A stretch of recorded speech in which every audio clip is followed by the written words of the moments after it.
Good evening, everyone. We're going to be beginning in a very short while. We're just waiting for our multitude of streams to be put up over the various social media platforms, and then we'll make a start. Thanks for joining us.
Good evening, everyone.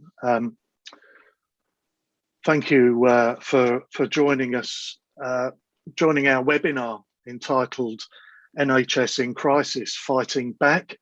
My name is Mark Jones, member of the Norfolk and Suffolk Morning Star Readers and Supporters Group and one of the founding coordinators of the Toothless in Suffolk campaign. I'd just like to state at the outset my gratitude to the Morning Star and the CP who have helped pull this webinar together and enabled this event to be streamed across multiple social media platforms. From the very outset of this pandemic, the NHS has been put under more and more pressure. The word crisis has been used to describe the situation found in hospitals, patient care centres. Hospital waiting lists have grown, the NHS supply chain is in crisis, and a multitude of other facets of the NHS treatment in just about every newspaper article or news broadcast. The word crisis is being used. But this crisis hasn't come about just because we're in the middle of a pandemic. Decades of neglect, underinvestment, and soft privatisation of the NHS has been an ever-present since the 1980s. It has to be said that treatment on the NHS is unmatched, and those that work to make us better and improve our lives are forever in our debt. But to get that treatment in the first place, you and I will have suffered in some shape or form delays in treatment or being forced to go private in some cases just to jump the queue because you've said enough. And increasingly, that has become the rule rather than the exception. The mental, physical, and financial hardships of patients are matched equally by those who work in and for the NHS. These instances have been well documented by numerous campaigns in support of this great institution. The webinar this evening will, I hope, go some way to clearing up some of the falsehoods that we have heard from successive governments over the years, putting into context the realities of the situation. Our panel has been especially chosen to help us better understand what's been going on in the east of England. Sadly, the stories we will hear will be reflected in every single region of England. NHS in crisis, fighting back. Our panel tonight, we have 4 panelists John Bosco Nwogbo from We Own It, Joe Rust, who is a trades union council member for the King's Lynn and District Trades Council, and also campaigner for Save Our Queen Elizabeth Hospital.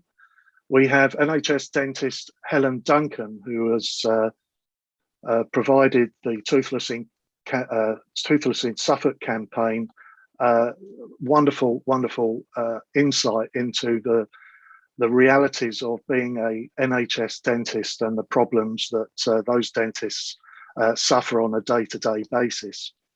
And also Steve Marsling, our final speaker this evening. Steve is one of the coordinators and co-founder of the NHS, the Toothless in Suffolk campaign. So to our first speaker, I should say that we will have at the end of this session a question and answer session. Please put your questions in the chat if you're on Zoom, watching this on Zoom, and we'll hope to pick up those and put those to the panelists this evening. So to our first panelist, John Bosco Nwogbo works as a campaigns officer at We Own It. According to his biography on the We Own It website, he got his start in campaigning in the mid-2010s at the University of Fort Hare, South Africa, as part of the Fees Must Fall and Decolonise the Curriculum movements. For the past 3 years, John Bosco has been a campaigner for renters and community rights as part of the ACORN, the community union. As for his work with We Own It, he's engaged in the campaign against the privatisation of Channel 4, stopping any further sell-off of NHS GP practices to American insurance providers, and that's just to name but a few. John Bosco is also studying towards a PhD in philosophy at the University of Essex. So, ladies and gentlemen, please give a virtual warm welcome to John Bosco. Over to you, John Bosco. Thank you so much, Mark. And just a quick correction. I've never been to Essex, so it's Sussex, not Essex. I must have said it to you on the phone. But thank you so much for that introduction. And I'm really happy to be here. Unfortunately, I will not be around at the end to answer questions because I also have to speak at another meeting in about 30 minutes. So I'm really sorry about that. I wish I could have been here for the whole thing, but thank you so much for having us. I'd like to start by saying a little bit about We Own It, and you have already given some indication about who we are and what we do. But just to give people a more general understanding of the work We Own It does, we kind of believe in one basic principle. We pay taxes for our public services, all our public services, from schools to garbage collection to the NHS, to trains, to Channel 4, and we should run them. They should not be run by private corporations. They should not be run for profit. They should be run for people. So I spend pretty much my entire working day campaigning against the privatization of our public services. And as Mark mentioned, the government's consultation on potentially selling off Channel 4 is coming to an end today. And over the last week, I've worked very hard with my colleagues at We Own It to get thousands of people to put in responses to that consultation. Fingers crossed that we managed to push them back on this, as we have managed to do in the past. But my remarks today will be about the NHS, almost entirely about the NHS. And I want to kind of break it up into two portions. I want to speak first about a particular instance of widespread privatization of an element of our NHS that is currently happening and going under the radar, and that I think it's quite important for people to become aware of. And the other part of it will be more general about what the government is actually doing in legislation right now to open the NHS to even more privatization. So in February this year, we became aware that an American corporation, Centene Corporation, whose revenues runs in the tens of billions of pounds every year, took over 49 NHS GP surgeries in London. Of course, it's a national problem because they had already had control of about 21 GP surgeries across the rest of England. And they were able to do so by taking over what we like think of as a traditional GP partnership, which is a bunch of GPs coming together to create a partnership to run GP surgeries. This was not very traditional because they ran a whole lot of GP surgeries, and people like to describe them as doctorpreneurs, essentially doctors who are almost just as interested in money as private corporations are. But that's not, at least as far as I'm aware, that's not the norm in terms of primary care. Most GP surgeries are probably run by doctors who are generally very small scale and kind of focus on their community. So they took over 80 medics, and as a consequence, took over the 49 surgeries that Centene was running, or that 80 medics was running. Just to highlight as well that the chief executive of Centene's UK company called Operos Health, very soon after that, was actually hired by Boris Johnson to become a special advisor on health matters to him at number 10. So it's not just a question of taking over a host of our GP practices, but of course have had the government open their arms to welcome this company into the heart of policymaking at number 10.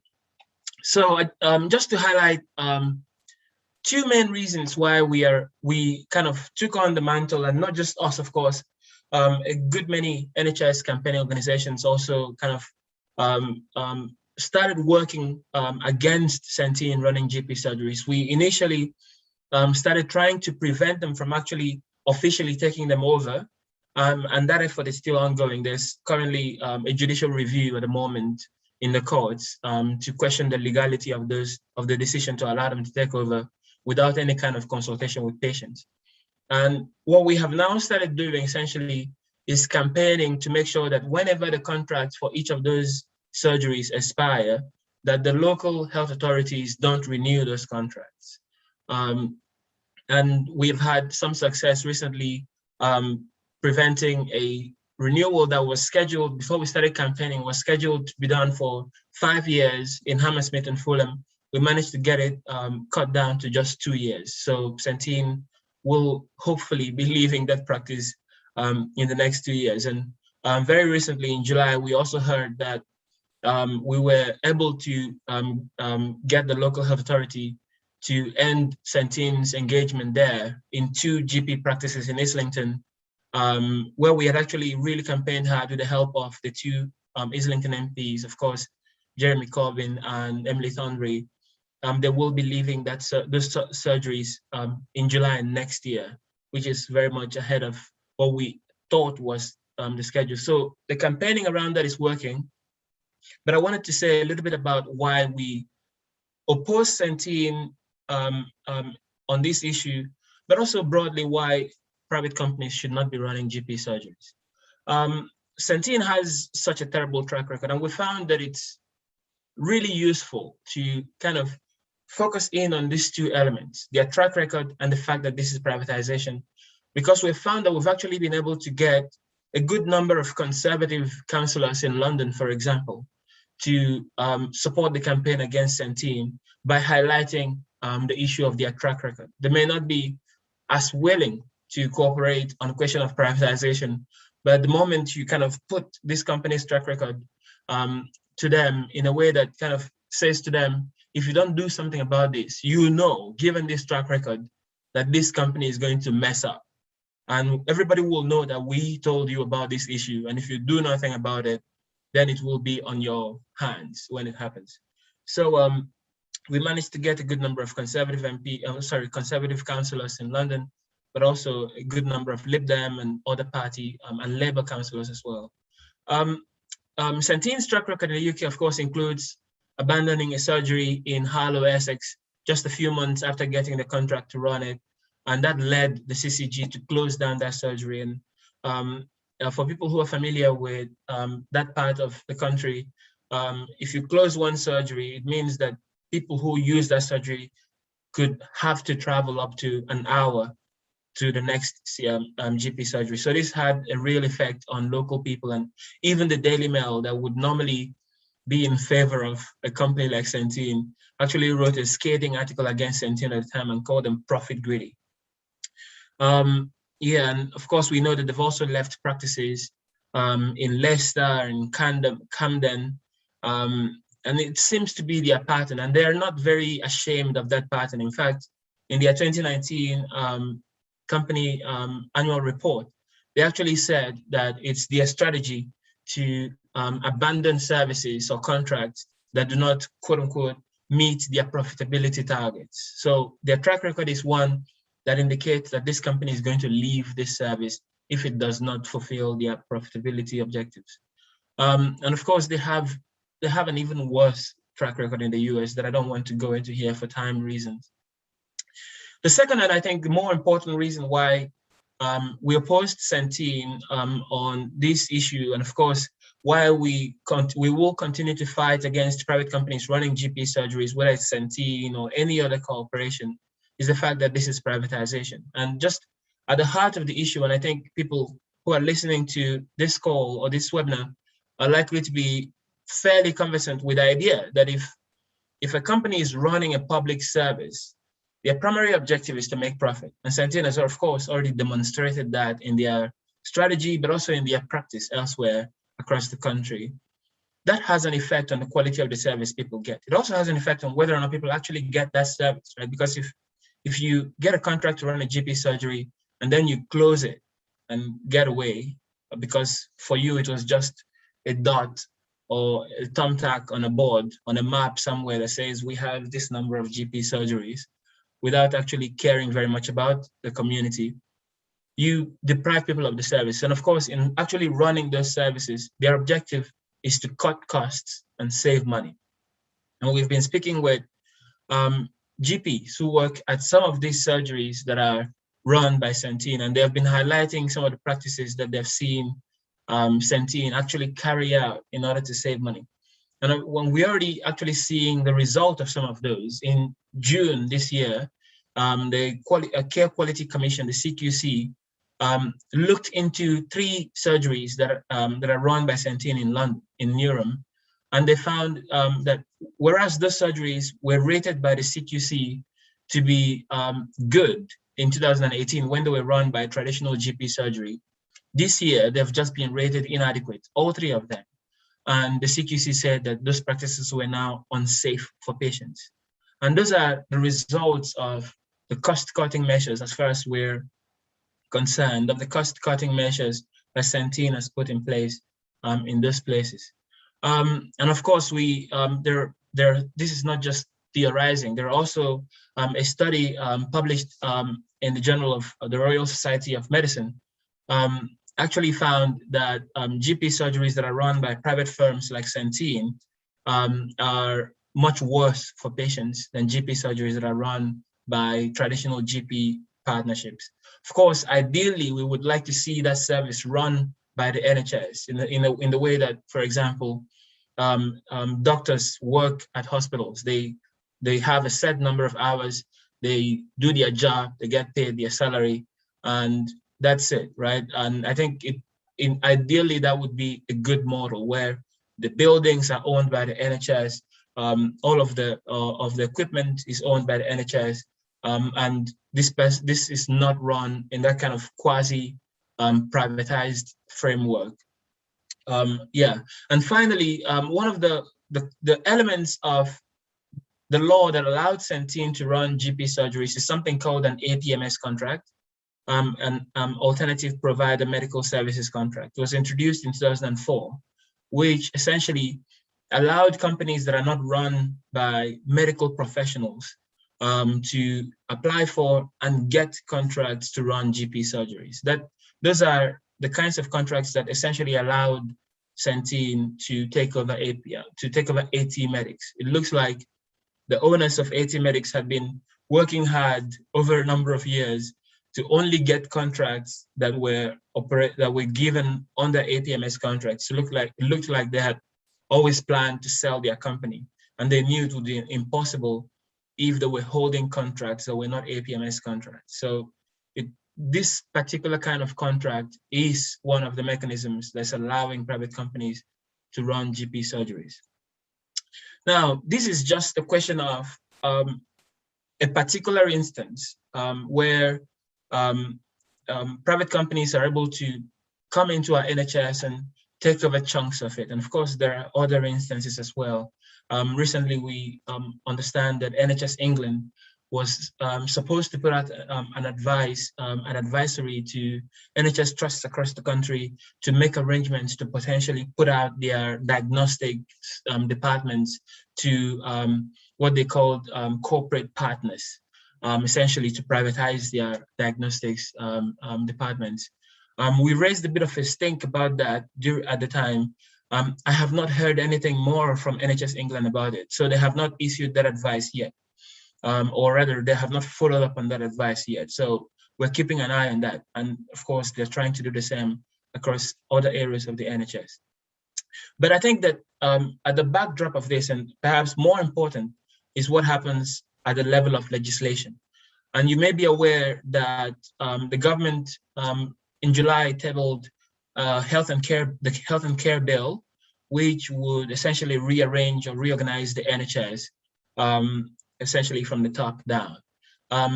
This bill would create 42 integrated care systems, essentially where we have about 140 CCGs at the moment, or I like to call them health authorities, as a lot of people don't know what CCGs are. They would essentially divide them up, rather bring them together into 42 integrated care systems. And those integrated care systems will have boards that essentially oversee the work of finding out the health needs of the local communities around there, designing the care for those communities, commissioning the care for those communities. And something quite sinister at the heart of this, of course, several things quite sinister about this bill, and we've been campaigning very vociferously against the bill as a whole, but we're also paying a great deal of attention to specific things that the bill would do.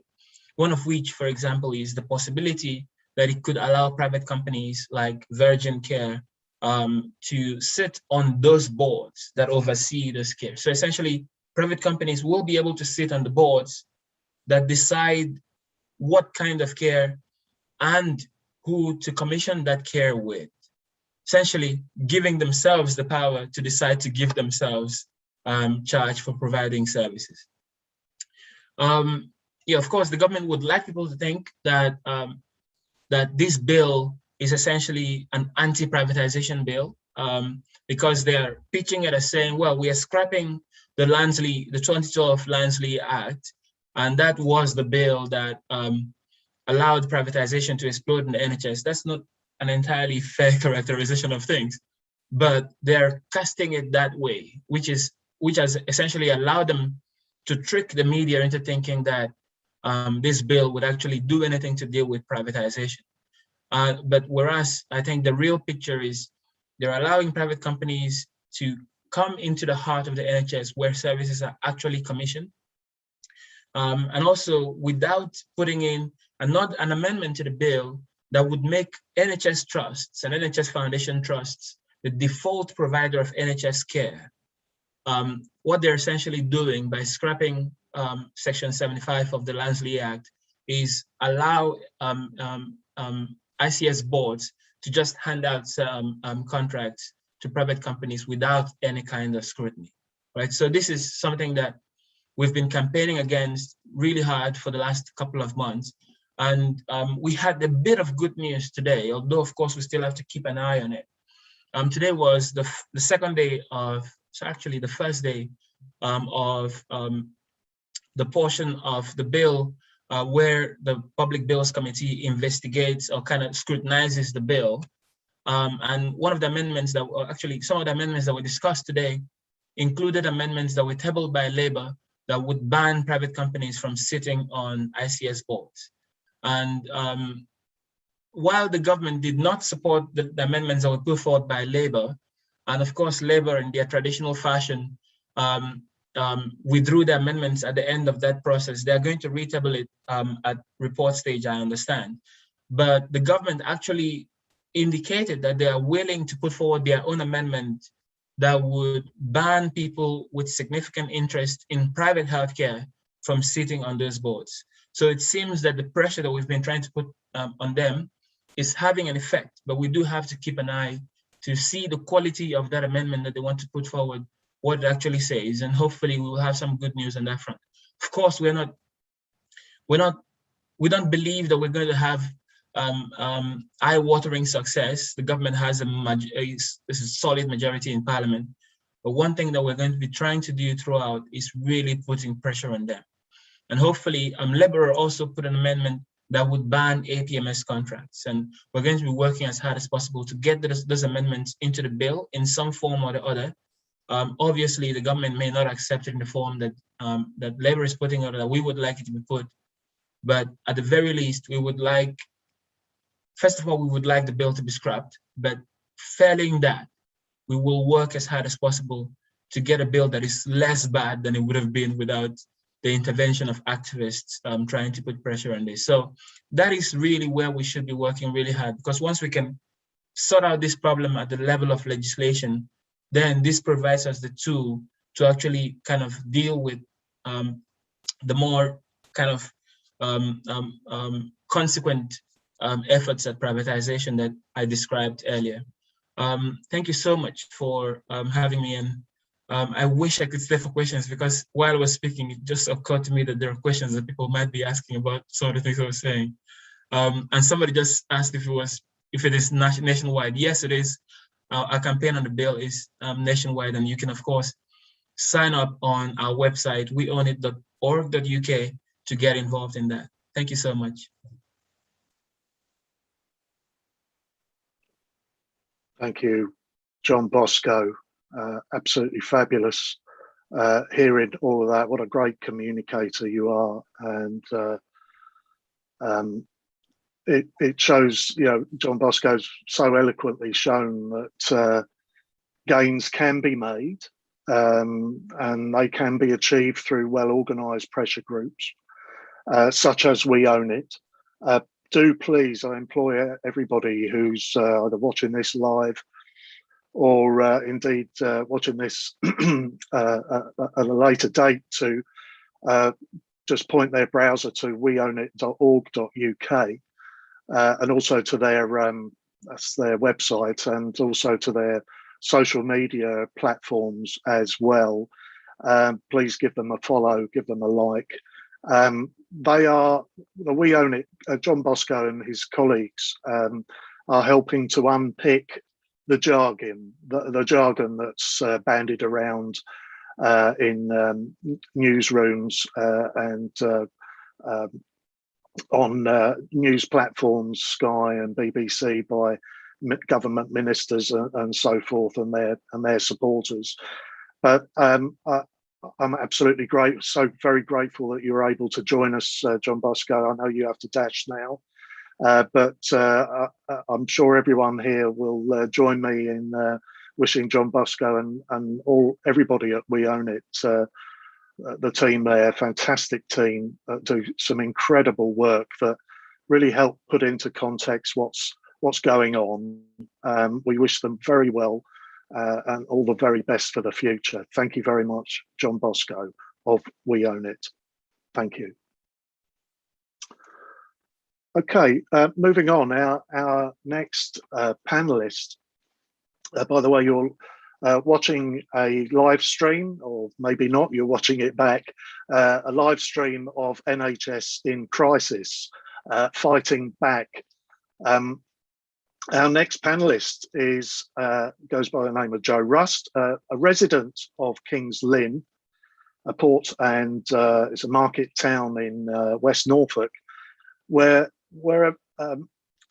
there's injustice. I think it's fair to say Joe is at the forefront of campaigns to right wrongdoing, or is seen working in local community volunteer programs such as food banks.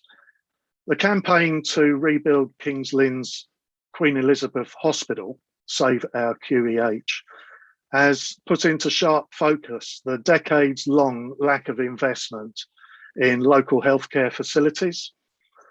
The sight of hospital ward ceilings and roofs being held up with temporary props has united the local community in protest, demanding government investment now, not later.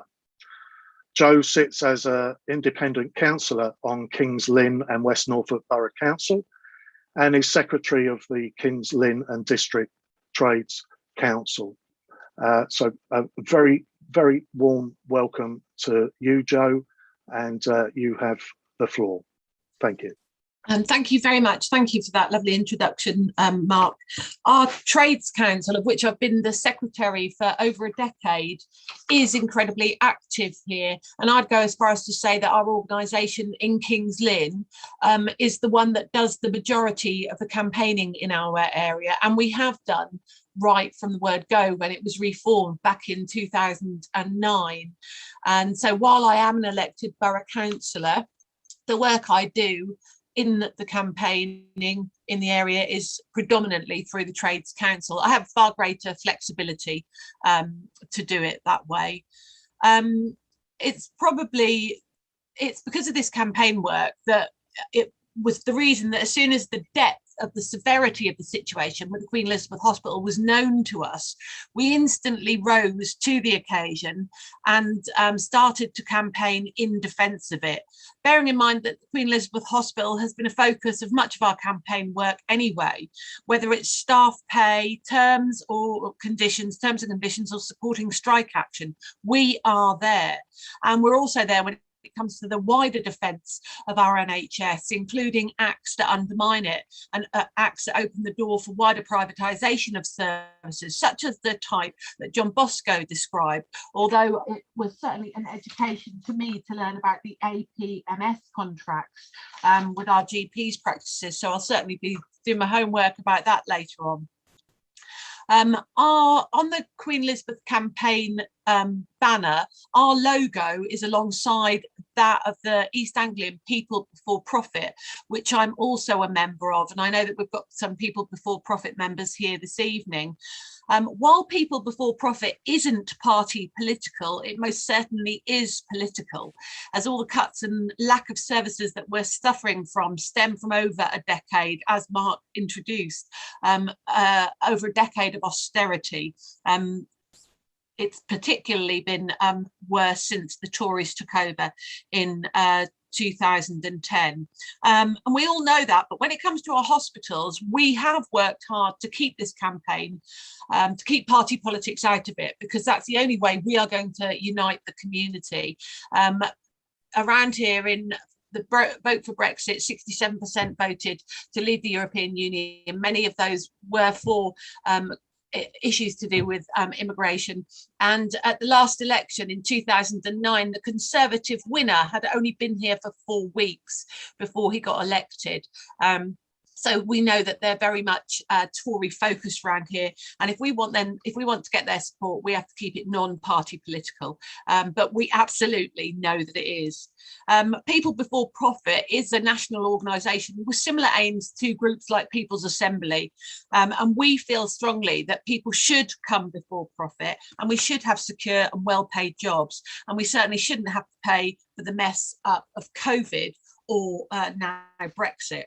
But the issue of our hospital is that, like other hospitals in the area, Hinchinbrook in Huntingdon, James Paget in Galston, and East Suffolk in Bury, they were all built to a certain style and type, and they were known at that time as a quick fix hospital. They're now known as a Best Buy hospital, and not buy as in Best Buy sell day, but Best Buy as in BUY. So they were labelled as a Best Buy, even though they have been not a Best Buy at all. It's been a ridiculous waste of money. They were built using rack planks, and these are reinforced autoclaved aerated concrete, and they're weaker than traditional concrete, and they crack, and they just can't bear the weight at the same rate as normal concrete planks. So basically our hospital is falling down. We've already seen it in Scotland with a couple of schools having their roofs actually crash down on pupils, and they were built with the same reinforced aerated concrete that our hospital is. It's been held up, as Mark said, by props. We've got over 200 props holding it up, and not all of it has been inspected yet, so they can't actually say that it's definitely safe. And today I posted a video of a bucket in a corridor with water coming out of the ceiling, because the rain that we have had today would significantly compromise the safety of that hospital, even with 210 acro props propping it up.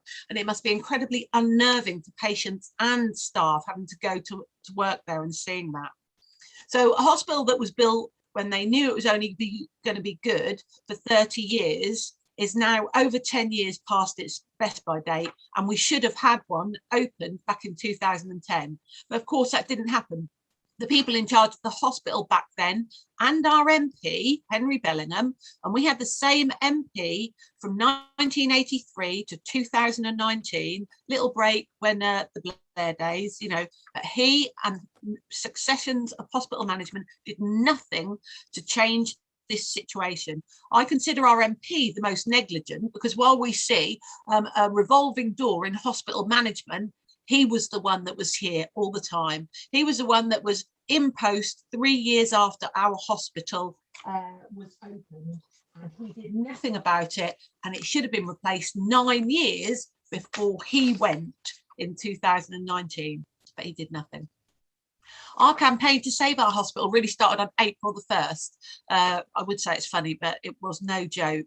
It really took off following a strategy meeting held on the 24th of April, where we decided on weekly demos outside the Queen Elizabeth Hospital, combined with regular town centre demos. Now, some demonstrations outside the hospital might seem a bit nonsense, but what they actually do is they show the staff on a weekly basis that local campaigners are out there working on their behalf, and they show the public, because our hospital is on the main road, and they show the public that this problem has not gone away. And it's our intention to be there every week until the situation has improved. The town centre demos enable us to speak to the public, some of whom genuinely think that because Matt Hancock came and visited it before he lost his ministerial position, that it's a done deal, that we're going to get funding for a new one. And that's absolutely not the case. We designed leaflets containing information about why we need a new hospital, because there are so many people out there that don't know. And so this provides information for them. It still contains Matt Hancock's name, sadly. So, you know, that will be coming up for edit pretty shortly. But more importantly, we designed these postcards for members of the public to sign and send off to Matt Hancock and now Sajid Javid. And it's been these postcards which have had a big impact, because unlike the electronic petitions, people see these, they can feel them, and they can actually put a stamp on them and send them off. So they feel that they are taking some very practical action. And we know that there have been hundreds, if not thousands, already sent off to whichever Secretary of State for Health is in at the current time. We had 10,000 of these postcards printed. We have given out about 8,000. Now, all our materials, I designed them. That was a stressful weekend. And luckily our local printer tidied them up for us, but they've all been paid for by our Trades Council, which, as you know, it brings together members of different trade unions to campaign around important local issues. And we absolutely know that hundreds of these postcards have been returned because our local Labour Party have paid for them to be sent back. And they included a nice little letter to both Hancock and Sajid Javid in it.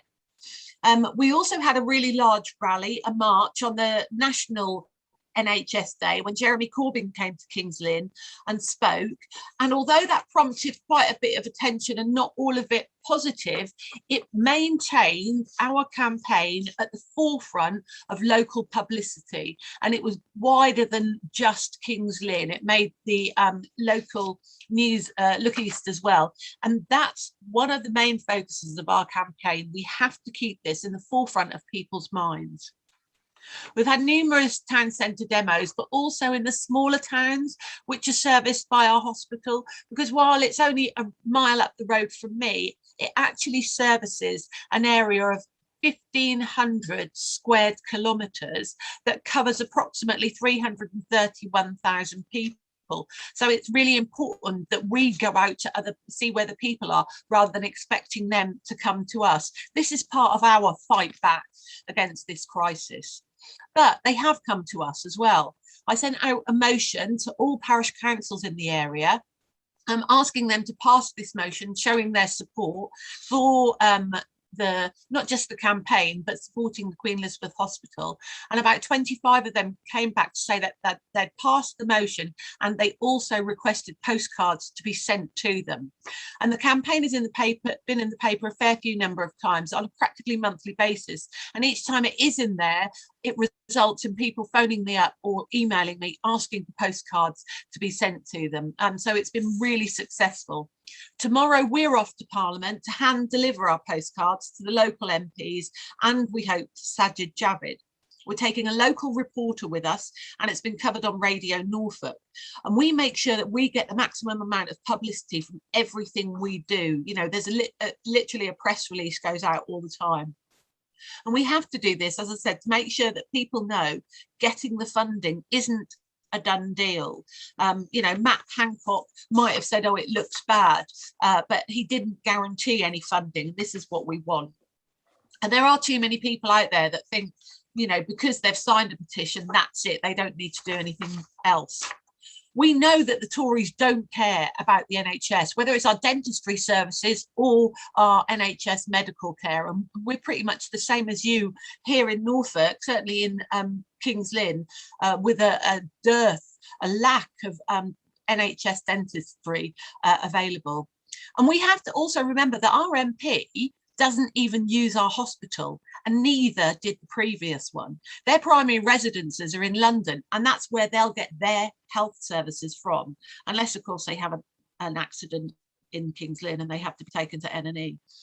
And the state of our teeth aren't any matter of concern for them either, and neither is a delay in us accessing these services, because it can't be offered from our local hospital anymore.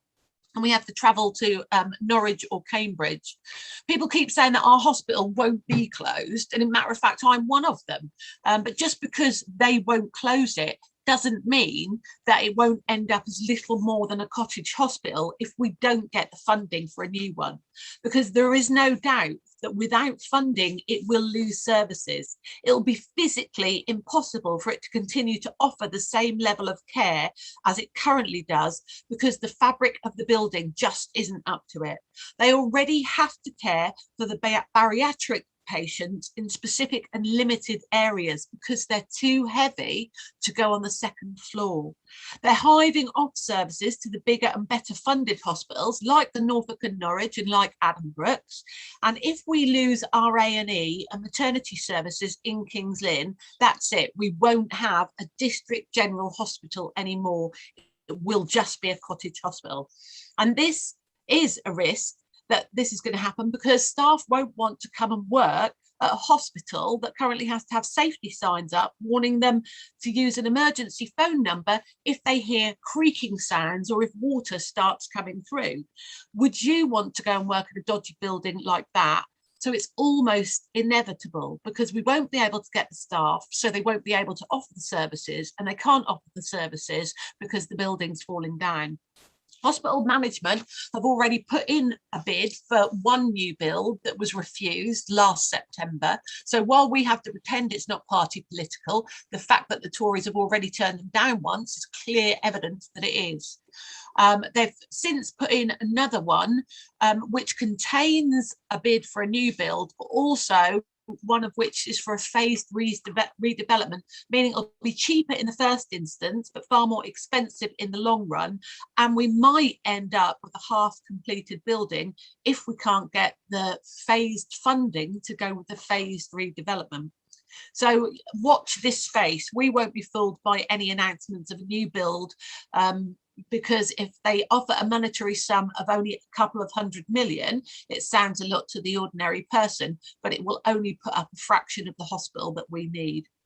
As a borough councillor, I'll be at a new hospital briefing next week. And of course, we'll be chatting to the MPs about it tomorrow. So it's a constant thing for us here. And we will, much like John Bosco and his campaigning, we will keep it up until the end. So watch this space is what I say. Thank you for taking the time to listen, and I'm happy to take any questions at the end. Thank you very much, Jo. Fabulous, hugely informative, and it just goes to show once again how campaigns, not just in this region, the east of England, but they are going on elsewhere, how we can use innovative ways to get wider publicity and buy-in from the community, the local communities in which these healthcare facilities serve. And as for the postcard idea, I mean, who doesn't like receiving a postcard? That's great. Thank you very much, Jo. Okay, you're watching a live stream, or perhaps not. Maybe you're watching this back of NHS in Crisis, Fighting Back. My name is Mark Jones, one of the coordinators in the Toothless in Suffolk campaign, and here as moderator on behalf of the Morning Star Readers and Supporters Group in Norfolk and Suffolk. Moving on to our third speaker this evening, I'm delighted to introduce Helen Duncan. Helen began her training as a dentist at the Royal Dental Hospital in London's Leicester Square. When it was forced to close its doors in 1983, we know the 80s very well, she was transferred to Guy's Hospital, from where she later qualified in 1987. Helen's father, as I understand it, was one of the nation's first NHS GPs when it was founded by Nye Bevan in 1948. Her love and passion for the NHS and what it stands for has been instilled in her from day one. These strong beliefs and principles have seen her move out and away from practices that have been taken over by big corporations. Indeed, Helen gave up working as an NHS dentist in May of this year for reasons which I'm sure she'll explain. But giving up a career 7 hours earlier than anticipated, originally planned, is evidence enough that the system isn't working for dentists, nor indeed the public. Helen provides expert advice and information to the Toothless in Suffolk campaign, and ask you all to welcome her to the floor. Over to you, Helen. Thank you. Right, hello everyone. It was actually gave up 7 years ago, not 7 hours, I think you said. Right, I'm not the world's greatest speaker, but I will try my best. As you've heard, I recently gave up being an NHS dentist. I've been an NHS dentist since 1987. I've rarely done any private work, mainly just for people who wanted something cosmetic. I've always passionately wanted to be an NHS dentist and have done so. The new contract came out in 2006. Before that, dentists could work, just got themselves an NHS number, they could set up practice wherever they liked, and they could just do NHS dentistry as they liked. But the government decided this was getting a bit too costly for them, because a lot of dentists were working very hard and seeing lots of patients. So they decided to bring in a contract to cap the amount of money that you could earn. So what happened was each dental practice was given a contract. Now, these contracts are quite complicated, so I'm just going to slightly tell you how they work. You're given a set amount of money, and for that money, you have to do so many UDAs, which is units of dental activity. It's like points. They developed a banding system, bands 1, 2, and 3. Band 1 is worth 1 UDA, band 2 is worth 3 UDAs, and band 3 is worth 12 UDAs. Now, well, I'll take band 2, which involves having a checkup. You can have a clean, your x-rays, and all the fillings and all the root treatments and all the extractions you like. That's what it's meant to be.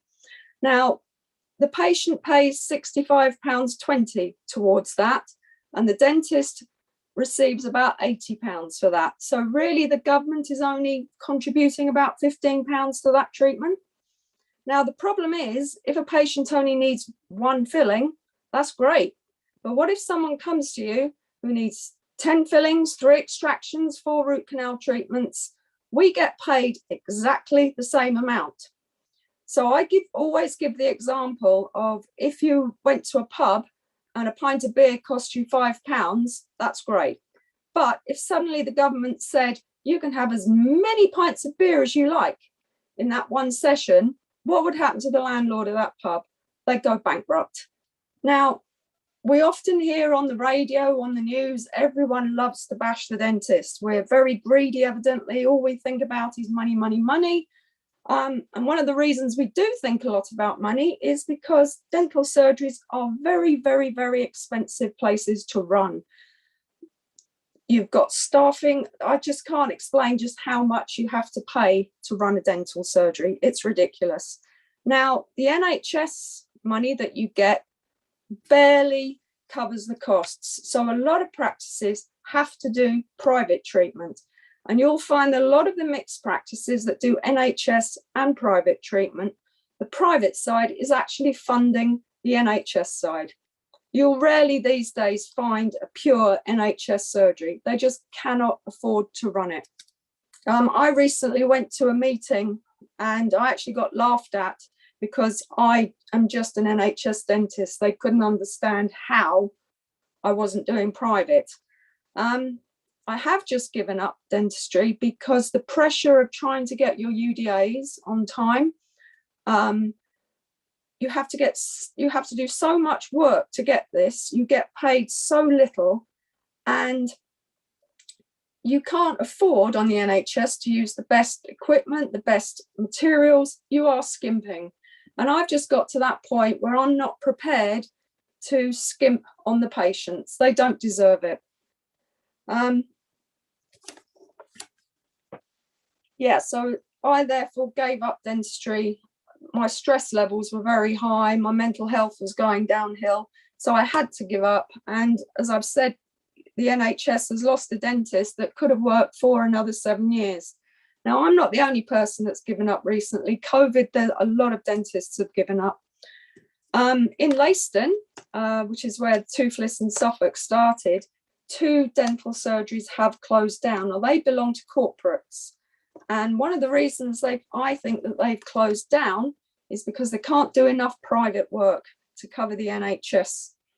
Leiston is not a wealthy area, so therefore they can't push the private work. When the new contract came out in 2006, before that, you had to be a dentist to have a contract. 2006, they changed it so that corporates could take over, but they had to have 1 dentist on board. So what happens with these corporates is that they have their dentists, they don't give them very good materials, the staffing issues are terrible. There's just so many problems with it. And they've got to make a profit. because their investors have put in a lot of money and want a lot of money back. I believe recently my dentist just sold for £700 million. So those investors obviously want their money. I know of a dentist who worked for a corporate recently who took over a practice, and he had to do a lot of work on the patients because they had been neglected a bit by the person who retired. He wasn't getting his UDAs, so he got hauled up in front of all the big area managers and got bawled at by them, absolutely torn to pieces. And this is a professional dentist being told by a pen pusher what they can and can't do. So what happens when a dentist decides to retire? They're allowed to sell their contract. Over the years, they've obviously invested hundreds of thousands of pounds in their practices, so they're going to sell to the highest person. And 9 times out of 10, that's corporate. So the corporates just get bigger and bigger and bigger. If you're a new dentist now, you've just qualified, you probably owe about 80 grand in student loans at least. And you have to do a year's vocational training. Now, years ago, you'd go and work with somebody, you'd learn your profession, and then after 3 to 5 years, you'd go out and open your own practice somewhere. That's unless you became a partner of the practice you were in. You can't do that now because A, there aren't any contracts to get. You can't afford to outbid a corporate. And then if by any strange chance a new contract does come up, you have to bid for it, you have to tender for it, you need an army of lawyers to help you. Now, just the normal dentist hasn't got those facilities or that sort of money to employ corporate lawyers to help them. So what happens? The corporates end up buying them all out. So I believe there's been some new contracts offered in Norfolk and Suffolk, but they're only for 4 years. You have to work from 8 a.m. to 8 p.m. 365 days a year. Lots of people do that, don't they? But evidently dentists have to. So you'd have to buy a premise, you have to get planning permission, you'd have to spend hundreds of thousands of pounds just to set it up. And then lo and behold, after 4 years, you might be told, sorry, contract's being taken away from you. What do you do? If you're in a place like Leiston, or you can't just suddenly go private because you haven't got the people. So of course, no one's going to take those contracts up. I've spoken to some young dentists and they just laughed and said we won't go anywhere near that. A lot of young dentists now know that they'll never own their own practices. So a lot of them are now just out to make money. So they all become private dentists, and they're just not bothered with the NHS anymore because the NHS isn't bothered with them. The bottom line is that every government I've come across just is not interested in dentistry at all. And they're more than happy that the corporates are taking over because they can tick the boxes, and governments can turn around and say, well, they tick the boxes, they're doing the right thing. But I know they're not. I think it was interesting that John Bosco said that the GPs are all being taken over. This is exactly what happened in dentistry about 10 years ago. A few people would buy out a few practices and they'd sell on to the next lot and they'd sell on, and all profits being made all the way along. It's very interesting that somebody like Richard Branson has just spent £2 billion over the last 5 years getting NHS contracts. Now, he doesn't do anything unless he's going to make money from it. So, I just do not know where we can go from here, to be honest. The only way I can see around it is to get rid of this contract system and let it go back to dentists being able to open up their own practices again. But again, how that would be funded, I don't know. Right, I think that's more or less what I've got to say for now, but I'd be glad to answer any questions later on. Oh, one other thing I forgot to tell you was that obviously during COVID, dentists, doctors, we couldn't work like we normally work. We all know that. Dentists had to find their own PPE at extortionate costs. For example, a box of masks used to cost about £5, and then during COVID they went up to about 50 quid. So there was those sort of increases. Practice I worked in spent £5,000 on a ventilating system so that they could increase the turnover of patients. I don't think any of the corporates did that, so they're still quite slow at seeing people. Yeah, I think that, we weren't allowed to put staff on furlough because the contract was paying for their wages. But they told us in April this year that we had to pay back 16.75% of our contract that they gave us because we didn't work hard enough. And that was for the first 4 months. We haven't been told yet what the clawback's going to be for the next 4 months. But they can, just out of the blue, say, give us some money back. Okay, hope that's been of some help, but please ask me any questions. Thank you, Helen. Again, without people like Helen and their investment in campaigns like Toothless in Suffolk, you're hearing from the dentist's voice as they see it, working in the NHS, what it is, a huge strain, the personal strain,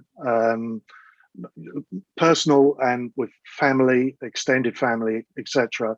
The strain that the dentists have been put under through this, the current contract that they're working to.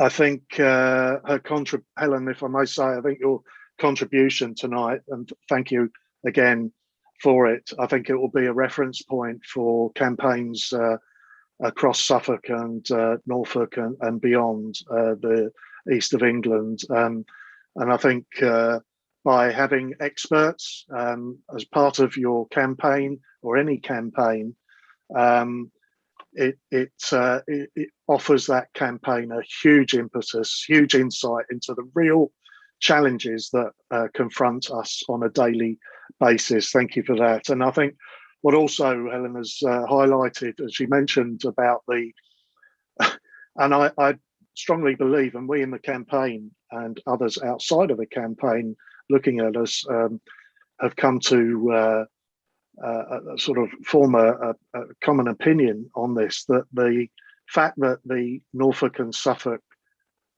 contracts that were announced, the new ones that are going to be announced, well, were announced just a week or two ago, that were going to come in on stream in 2022, were as a response to the Toothless in Suffolk campaign.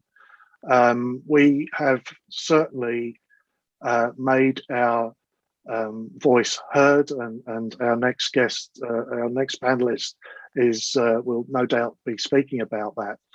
But we, as John Bosco illustrated with We Own It, organised campaigns, same with what Jo Rust, her contribution with the Save Our Queen Elizabeth Hospital in Kings Lynn. Well-organised campaigns with strategic plans, etc., do help raise the profile and put pressure on those organisations that are responsible for operating those healthcare provision. So whilst, and it goes on, with this new contract for Norfolk and Suffolk dentists, it shows you that whilst we believe it was a hurried response, they can at least say, we have a plan. Whether that plan works, and Helen's already explained that the likelihood of that new contract working for any new dentist is, well, it's a pipe dream. You could say, yes, we've got a plan, and that sort of ticks that box, really. But just as Jo's campaign, Jo mentioned about the Queen Elizabeth campaign, not going to end until they get full funding for a new hospital, a rebuilding of a hospital. So the Toothless in Suffolk campaign will continue on behalf of those that are just finding everything a struggle, and the injustices that go along with that struggle. So thank you very much, Helen, for that.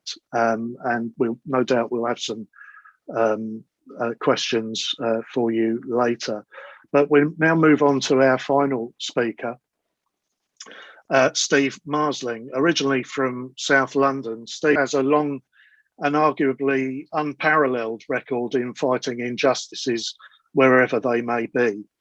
In the 1970s, Steve took part in a clandestine mission to spread anti-apartheid propaganda in South Africa on behalf of the ANC. His actions, if caught, would have left him incarcerated in a South African jail, and he would have, without doubt, been subjected to torture, or unless if he had been caught, of course. A film about he and his fellow activists is soon to be released, called London Recruits. Steve is one of the principal founders of the Toothless in Suffolk campaign. Communities in Suffolk are suffering from dentist closures and the widespread lack of local dental treatment under the NHS. The campaign provides a voice for patients demanding full reinstatement of local NHS dentistry provision.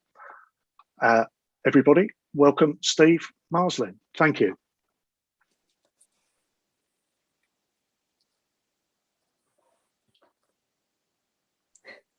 Thank you very much. Those kind words, and thank you, Mark, for hosting this, and thank you very much all the panelists and the Morning Star supporters group of Suffolk and Norfolk and the Communist Party of Britain for allowing us to take part tonight. Well, the story begins in Leiston, which a few years ago had two dental practices. One was run by Bupa, the other one was run by my dentist, which actually was my dentist. As from April of this year, we haven't got any dentist at all. They both pulled out, saying they couldn't afford to make a profit and keep their shareholders happy because Leiston was too poor. It's a crime under this government to be poor, as you know. And also the conglomerates that run this, that run the dental practices now, are not interested in providing a service unless they're making a huge amount of money from it. So let's go back to 1948 and Clement Attlee and Nye Bevin's idea of an NHS service free at the point of use. I remember in school in the 1950s and early 60s, we used to get dentists coming into school. We had dental nurses teaching us how to clean our teeth. We had dentists all around every high street going. Everybody had a dentist. And now, in 2021, in the 5th richest country in the world, you can't get a bloody dentist. It beggars belief that we are going backwards. And for dentists, you can read hospitals, you can read GPs, you can read healthcare workers, people living in children's homes, people in old people's homes, people in care homes. We are going backwards because this government, and I have to say some Labour governments before them, put profit before people. So anyway, I thought, I'm not having this. I've lost my dentist. I'm not doing that. So out comes the pace table, got a few petitions, and I'll go and stand in Leiston High Street outside the Co-op. I have to say that the last time I had a situation where people were queuing to sign a petition was when Margaret Thatcher tried to close the GLC. And the same effect in our area was, you know, queuing, people queuing, saying, what are we going to do? How can we get away with this? It's a disgusting situation. And so we looked around and I said to Mark, well, I wonder, you know, is it just Leiston then? And he looked at Felixstowe and others looked at Bury St Edmunds and other areas. And we found out this has been going on, and, you know, no one has mounted a campaign, and they were quietly, by stealth, closing down NHS dental services. Well, we decided we ain't having it. We're going to make a noise and make a shout. Also, what inspired us, sadly, was the stories that we heard. The stories of immense pain that people went through, people pulling out their teeth like it's the bloody 1930s, like there was no National Health Service at all, and people were there. I mean, honestly, you know, what are we coming to? People who were in immense financial hardship didn't know how to pay the rent because they'd been forced to go private and were paying out £500, £600 for a tooth extraction. And that is an appalling situation for a country that founded its welfare state in 1948. So we contacted the newspapers, East Anglian Daily Times, Bury Free Press. They did videos of us. They run stories about our campaign. They put Joe Churchill, who's the Minister for Dental Services and also the MP for Bury St Edmunds, on the back foot. She remained silent. So we got all our petitions. We've got nearly 5,500 signatures now, both online and in ink. And we went and told her, we're coming to your offices in Bury, and we want to present these petitions with you. We'll be there at a certain time and a certain place. And she didn't turn up, and nor did any of her advisors. Unfortunately for her, the newspapers turned up and gave her a right coating because, you know, she's just arrogant. She's done absolutely nothing. She's called the Minister for NHS Dental Services. Quite frankly, she has the easiest job in the world because there ain't any. She must be a whiz at Sudoku and stuff like that, because I don't know what she does all day, because she does absolutely nothing to try and alleviate this situation. So we got on Radio Suffolk, and they said, would you do a talk, question and answer thing on what's called the Mark Murphy Show? So we did that. And quite honestly, the place exploded. They didn't know what hit them. So many people phoned in and said their situation was intolerable, etc., etc. They had to spread it over another programme, and they led with it on the main news. Then Channel 5 got hold of us and said, look, we heard that. Can you come on our news programme at 5 o'clock? So we've had all these situations where we've tried very, very hard to bring to the public, and the public are on our side. There is no question about this. They're on our side. But we have to keep plugging away. We have to keep fighting. And so on October the 17th, here it is, here's the leaflet, we've got the posters. We are marching on Bury St Edmunds. We are marching on October the 17th on a Sunday. We're assembling around 11 o'clock. And we're calling on all people from the Labour movement, from the non-Labour movement, anyone that wants to get involved in any political party, because although this is a political campaign, it's not a party political campaign.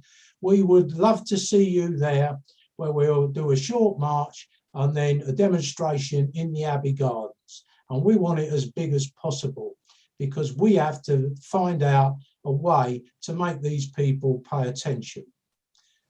And the reason we need to do this is because if you think things are bad, and they are, think how bad they would be if people like you weren't protesting. Think how much they would get, the Tory government would get away with if they thought you weren't around. If we have these people, if we all join together, and if we make a noise, and if we demonstrate, and if we don't go away, just like the Extinction Rebellion people, they have to listen to us eventually. Unfortunately, it has to be the people, both inside, you know, the Labour movement.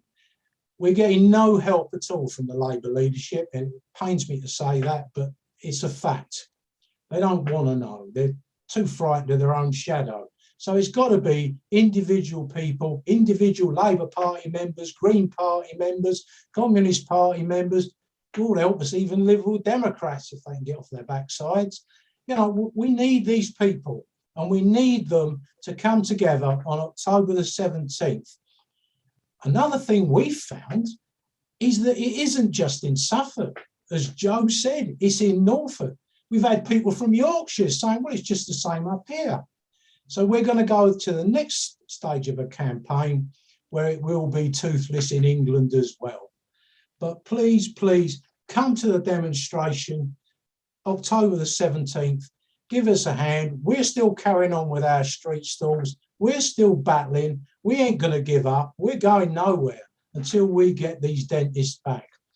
And the response that we've had from the government is, we'll have something for you in the summer of 2022. So for a year, you can suffer the pain, you can suffer the financial hardship, and we'll get something to you maybe somewhere. But it ain't going to be in Leiston because we're too poor, because they'll have to do private practice to subsidise it. So it won't be coming here. And also, the notice for the new contract doesn't say where it's going to be. It could be Wells next to the sea, or Sheringham up in North Norfolk for all we know. So I'll end on that note, but don't give up. As my old mate, fellow Millwall supporter Bob Crow used to say, if you fight, you won't always win. But if you don't fight, you'll always lose. Keep fighting, keep roaring. We'll see you all on October the 17th. Thank you. Thank you very much, Steve. Just echo everything that Steve was saying about that.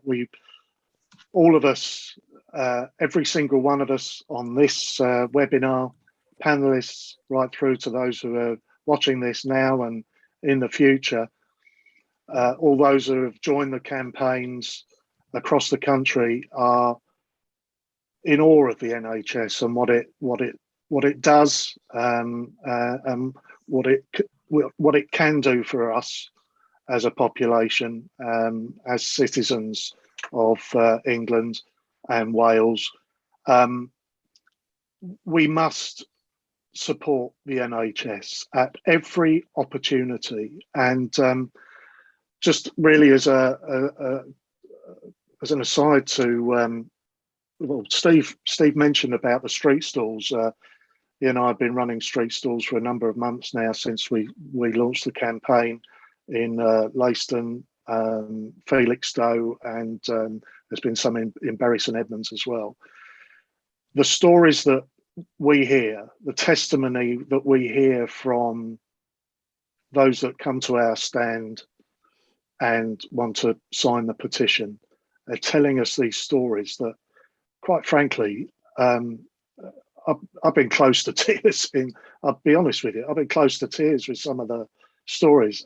The hardship that people are going through is just incredible. And you know, that's just with one single aspect of NHS provision, and that's dentistry. It's heartbreaking. And we won't stop. Steve and I and likes of Joe and Helen and John Bosco, we won't stop. We'll keep on plugging away.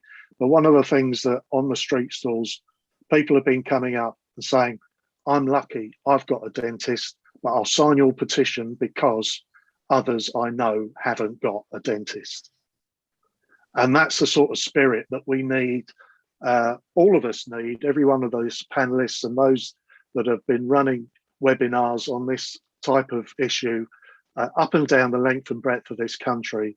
That's the sort of support that they all need and are crying out for. So I implore you to join these campaigns, offer support where you can, and promote, and it's easy enough these days to share stuff on your social media accounts, etc., that the more people know about these campaigns, the better chance that that voice can be amplified through those campaigns.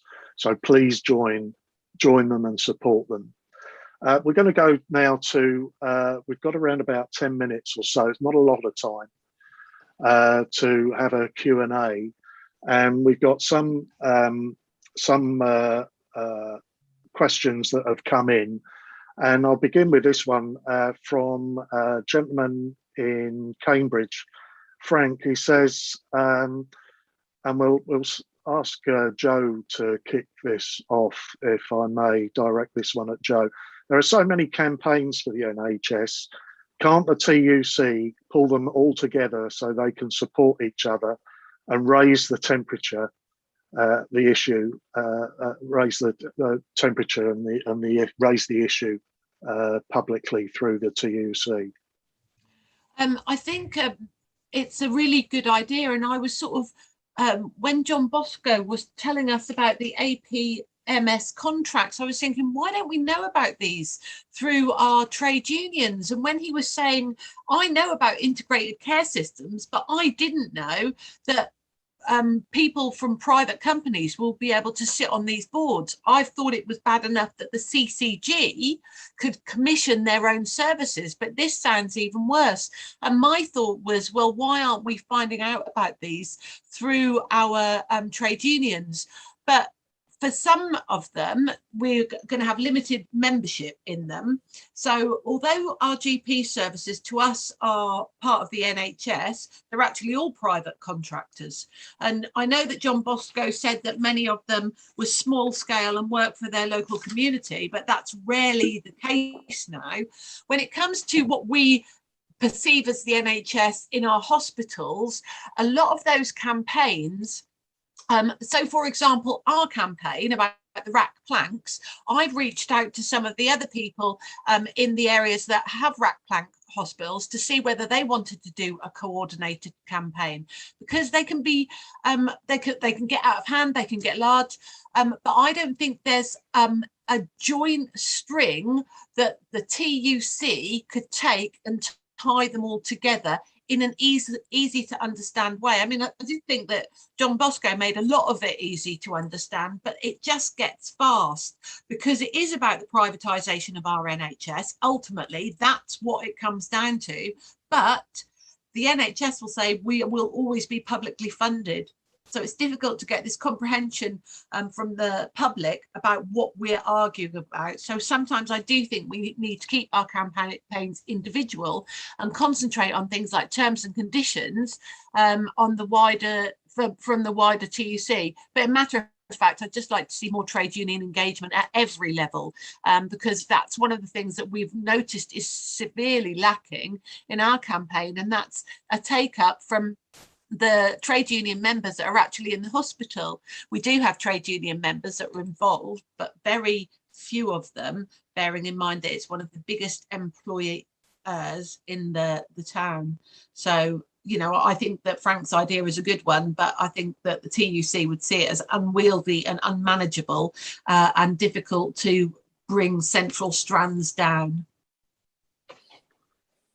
Thank you for that, Joe. I echo that. I'm all for union engagement, and we do need to realise that we've communicated as Toothless in Suffolk with many unions operating out of Ipswich Hospital and West Suffolk Hospital, and many members. You know, we're very rich in union members working in the health service in Suffolk and beyond, and we just hope they can pick up on the emails that we've sent and offer and lend their support. But I'm quite sure we will see them turning up on October the 17th at the rally in Bury St Edmunds in Abbey Gardens. Here's one for Helen. So thank you for that, and thank you, Frank, for your question. Helen, there's a question from James. This may or may not, you may or may not have knowledge of this, but if I could ask you just to perhaps give a little bit more explanation of what UDAs are. James asks, are the UDAs also relevant in Scotland? Yes, England and Wales are the same. I'm not 100% sure about Scotland, but I believe they do have a UDA system, yes. As I said, a UDA is a unit of dental activity. Your contract might require you to do anything from 7,000 to 10,000 UDAs a year. And also the big unfairness is how much your UDA level is actually worth. When the system very first came out in 2006, I worked in a practice where they gave us a UDA level of £20. So for every UDA we did, we got £20. Around the corner, there was a dentist who had a lot of clout and he was paid £35 a UDA. So for the same checkup, he got £35 and we got 20. So again, the system's just bonkers all the way through. Yeah, does that help? Thank you very much. Absolutely. Unit of dental activity. There's a lot of jargon in all areas of life and work. And the more we do to, as this webinar has been set up to do, the more we do to explain the inner workings of, in this case, the NHS and its funding and its contracts, etc., the better it is for everybody. So I'm hoping this will be a good educational resource when it's available to view again on the various platforms. Okay, thank you for that, and thank you. I think it was James who asked the question, and Helen who helped provide an answer. We have another one here from Fee, who says accountants are running a caring service as a business. Running a caring service as a business doesn't work, and that's, you know, having accountants run these services. It doesn't work. I worked for a dental corporate as the contracts changed in 2006, and likened my time as selling my soul to the devil. And I think that pretty much explains, or you know, it's a position where Helen has found herself and has resisted going down that avenue wherever she has been able to. So thank you for that comment, Fee. Earlier on this evening, we had a question from David. Thank you very much, David, for your question. He says, my question is, as a taxpayer, long-term national insurance contributor, how can I claim compensation when the government is not providing an NHS service that I'm paying for? And 111, which is a frontline private company, has told me they can't do anything for me when no NHS dentist is available in my area, and I'm being forced to go private. Bearing in mind Gavin Williamson has declared students not receiving a proper face-to-face relationship with lecturers are not getting the service they are paying for so should we claim compensation? Steve, do you want to pick that one up? Yes, thank you very much. I often liken it to, you know, when I was younger, we used to have a Christmas club. My mother used to pay in you know, so much to the local greengrocer, and you know, to run the Christmas, and when it's Christmas, all the stuff come. And one time, horror of horrors, this geezer who was running it ran away with the Christmas club money. And that's exactly what this government is doing, because I've paid 45 years of national insurance money. I've paid 45 years of tax, and I expected a National Health Service to look after me as I grow older, and to look after my children and my grandchildren, because we paid in that money. It's theft. That's what it is. It's theft. And that's, the more people start to talk about theft of services, theft of theft of our monies that we're not receiving goods for, then I think people will sit up and take notice, because quite frankly, you're absolutely right. You can't claim compensation because, as far as everyone's concerned, they think it's okay that they can get away with this. Well, it ain't. You know, we have paid in money, and we're still, people are paying in money now who are not retired like me. So we have to find a way of getting that money back. I'm not so sure if there is a legal route. I don't know. I'm sure this government has closed it off. But what we have got is a situation where people are paying in money for services that they are not getting, because the people that are being forced to go private and getting themselves into incredible debt. Let's not kid ourselves. Some people are in incredible debt. They can't pay their rent, they can't pay their mortgage, they're going to food banks to feed their children, all because of problems with their teeth. So if there is a legal route, I would love to know it, and maybe we can consult some kind of friendly lawyers. But I just wonder, and I've just seen Joe Lee Day defended me. I was a Southwark councillor, and they tried to sue me for about £6 million and rising, and it was Lee Day that defended me, Joe, and got me off Thatcher's list. But that's another story. But that was the rate capping back in the 80s. But yes, it's well worth looking at. But people have got to start thinking of it as having money that they've paid stolen from them. And I think it's an absolute, Dave Whitten is absolutely spot on.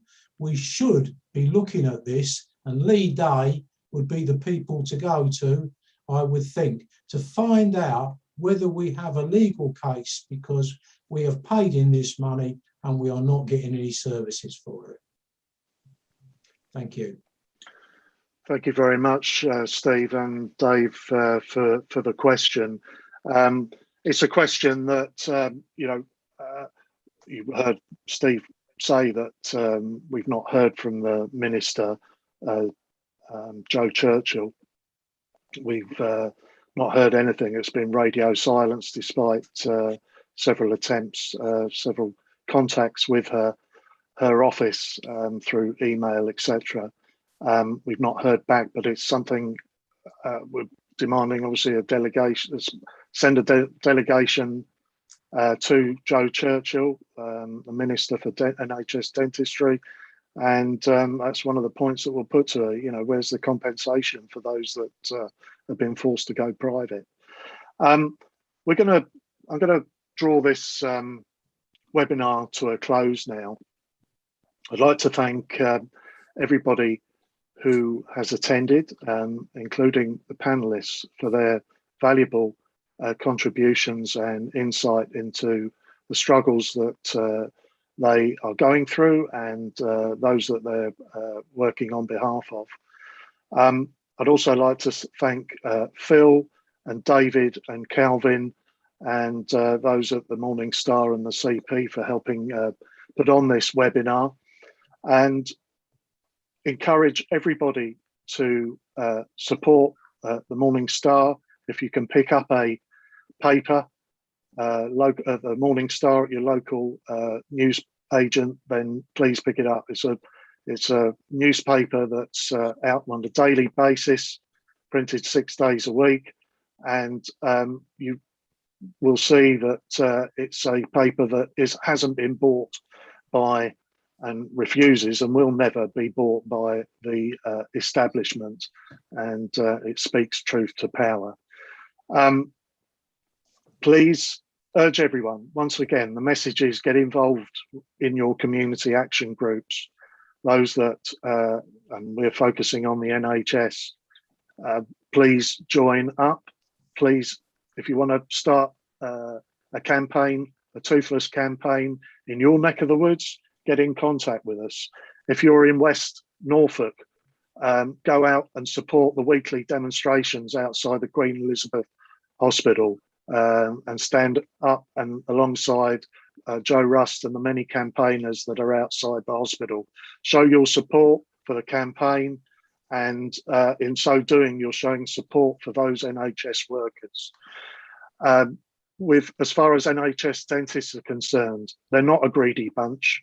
Those that are working and trying to deliver an NHS service are not a greedy bunch. They are being hamstrung by a contract that is unwieldy and unworkable.